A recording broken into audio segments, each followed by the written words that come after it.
ধোঁয়া আজকের পর্বে শুরুতে আপনারা দেখতে পাবেন আবির আর ঝুমুর কোথাও একটা বের হয়েছে। শুনে আবিরের মা খুব রেগে যায়।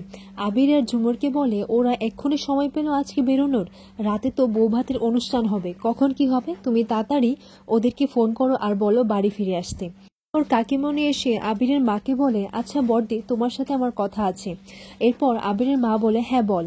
ওরা বলে যে ওরা নাকি হাড়ি আলাদা করে দেবে। আর হ্যাঁ বড়দি আমি তো অনেকদিন থেকেই চেয়েছিলাম যে আমরা যেন আলাদা হয়ে যাই। একই কথা আবিরের কাকুমণিও বলে। পর আবিরের মা কাঁদতে কাঁদতে বলে সবাই যখন এটাই চাইছে তাহলে ভাগ হোক। পর তমলিকা কাকিমণিকে বলে আচ্ছা কাকিমণি রাগের মাথায় এই সিদ্ধান্ত নিও না। কাকিমণি বলে লোক দেখানোর জন্য আমরা নিজেদের মান সম্মান তো আর খোয়াতে পারি না। অন্যদিকে দেখা যায় যে কাকিমণি কোথাও একটা যাচ্ছে আর তাদেরই পিছু নিয়েছে আবির আর ঝুমুর। এরপর দেখা যায় যে কাকিমণি তার পকেট থেকে সেই দলিলটা বের করে। এরপর আবিরও সেটা দেখে নেয়। আবির ঝুমুরকে এটাই বলে এই তো সেই দলিল। আচ্ছা আপনি কি করে জানলেন যে কাকিমণির কাছে এই দলিলটা আছে? এখন তো আমার খুব সন্দেহ হচ্ছে যে আপনার অতীতটা জানতেই হবে, আপনি কে, কোথা থেকে এসেছেন। আর ঝুমুর বলে আপনি এই সমস্ত কিছু পরে ভাববেন, আগে এটা জানতে হবে যে কাকিমণি এই দলিলটা নিয়ে কোথায় যাচ্ছে, ওনার পিছু নিতে হবে।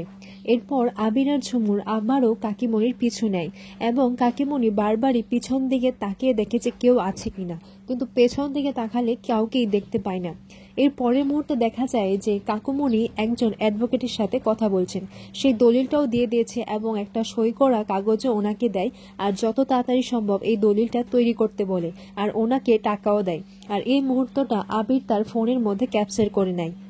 তিনি সেই মুহূর্তটার ভিডিও করে রাখে। পর কাকুমণি আর সেই অ্যাডভোকেট সেখান থেকে চলে যায়। ওর ঝুমুর আবিরকে বলে আচ্ছা আমরা ওদের দুজনের মধ্যে কি কথা হলো সেটা তো আমরা শুনতে পারলাম না, আপনি যে এই ভিডিওটা করেছেন তার মধ্যে শোনা যাবে তো? দেখার পর বাড়ির সবাই ভরসা করবে তো? তখন আবির বলে সবাই আমাকে এটাই বলে আর এটাই কথা শোনায় যে আমি সব সময় ঝামেলা করি, সব ঝামেলা এবার ঠিক করে দেব, কিন্তু তার আগে এটা জানতে হবে যে আপনার অতীতটা কি, আমাদের একবার ঝাড়গ্রামে যেতে হবে। কাকুমণি এটা দেখার পর অস্বীকার করতেই পারেন, কিন্তু বাড়ির দলিল অন্য কারোর হাতে দিয়েছেন এটাই তো বড় প্রমাণ, তার আগে আমাদের সবার আগে ঝাড়গ্রামে যেতে হবে, এরপরই সব সত্যিটা বের হয়ে যাবে। এইদিকে বাড়িতে সিনঝিনি বড় বৌদিকে বলে তা আর ঝুমুর ঝাড়গ্রামে গেছে ঝুমুরের অতীতের বিষয়ে জানতে। এই সময় স্যামও এসে পড়ে সেখানে। স্যাম আসার পর এটাই ভাবতে লাগে আচ্ছা কি করে কি কোথাও কি একটা সম্ভব নয় যে ঝুমুরই হয়তো পেখম, নইলে এতগুলো কথা আর এতগুলো ঘটনা সে কি করে জানলো।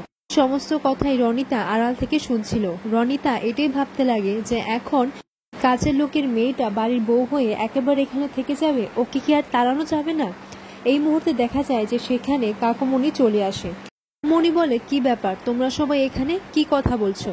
এরপর রনিতা এসে বলে তিনি নাকি ঝুমুরকে নিয়ে ঝাড়গ্রামে গেছে ওর অতীতটা জানতে। এটা শুনে স্যাম বলে তুমি কি করে জানলে মেজো বৌদি, তুমি তো এখানে ছিলে না।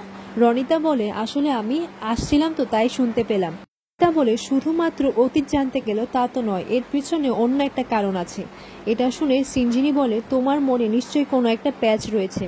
এরপর কাকুমণি বলে ও তোমার বৌদি হয়, নিজের বৌদির সাথে সবসময় এরকম করে কথা বলো কেন? বলে হ্যাঁ ঠিকই তো, সবাই তোমরা খালি আমাকেই বোকা বলে যাও, কিন্তু তোমরা এটা ভাবলে না যে ঝুমুর বলে মেয়েটা হঠাৎ করে বাবার প্রতি এরকম একটা অপবাদ দিল কেন, মান করতে চাইছে ও। দিকে দেখা যায় আবির ঝুমুরের বাবাকে প্রশ্ন করে আপনি সত্যি করে বলুন, আপনি তো এখানে 1.5 বছর আগে এসেছিলেন, তাহলে কেন আপনি মিথ্যে কথা বললেন, সত্যিটা বলুন। এরপর ঝুমুর বলে বাবা তুমি সত্যিটা বলো না, আর আমি তো জানি যে তুমিই আমার বাবা। আমার যখন জ্ঞান ফিরে তখন তুমি আমাকে বলেছিলে যে আমার একটা অসুখ হয়েছিল, তাই পুরনো স্মৃতি আমার মনে নেই, কিন্তু তুমি তো আমার বাবা, আমরা তো এই গ্রামে অনেক বছর ধরে থেকেছি তাই না? ঝুমুরের বাবা কোনো উত্তর দেয় না। ঝুমুর বলে আবির বাবু যা বলছেন তাহলে কি তাই সত্যি? বলো না বাবা, তুমি চুপ করে আছো কেন? এদিকে রনিতা এটা বলে যে আবির আর ঝুমুর ইচ্ছে করে বাবাকে অপরাধ প্রমাণ করার জন্য উঠে পড়ে লেগেছে। ওরা ঝুমুরকে বাঁচানোর জন্য আবির এখন ঝুমুরের অতীত জানতে গিয়েছে। কেন এতদিন ধরে ও জানতে চায়নি কেন? নিশ্চয়ই কোনো না কোনো একটা চাল করছে। বৌদি বলে সবসময় তোর মাঝখানে কথা বলা, সবসময় একটা অশান্তি পাকিয়ে যাওয়া। এরপর এইদিকে দেখা যায় ঝুমুর তার বাবাকে সমানে প্রশ্ন করে যায়, কিন্তু তার বাবা চুপ করেই থাকে। তখন ঝুমুর বলে তাহলে কি আবিরবাবু যা বলছেন সেটাই সত্যি, আমি কি তোমার মেয়ে নই বাবা? এরপর ঝুমুরের বাবা বলে এই সত্যিটা কাউকে বলা যাবে না, এই সত্যির পেছনে অনেক বড় একটা ষড়যন্ত্র লুকিয়ে আছে। পর আবির বলে, ষড়যন্ত্র? কিসের ষড়যন্ত্র? তার মানে কি ঝুমুরই হচ্ছে পেখম? শুনে ঝুমুর একেবারে স্তব্ধ হয়ে যায়। আর এখানেই পর্বটি শেষ হয়। আগামী পর্বে দেখা যায় আবির সেই অ্যাডভোকেটকে বাড়িতে ডেকে আনে যার সাথে কাকুমণি কথা বলেছিল উইলের জন্য। সেই অ্যাডভোকেটকে বাড়িতে দেখে কাকুমণি একেবারেই ভয় পেয়ে যায়।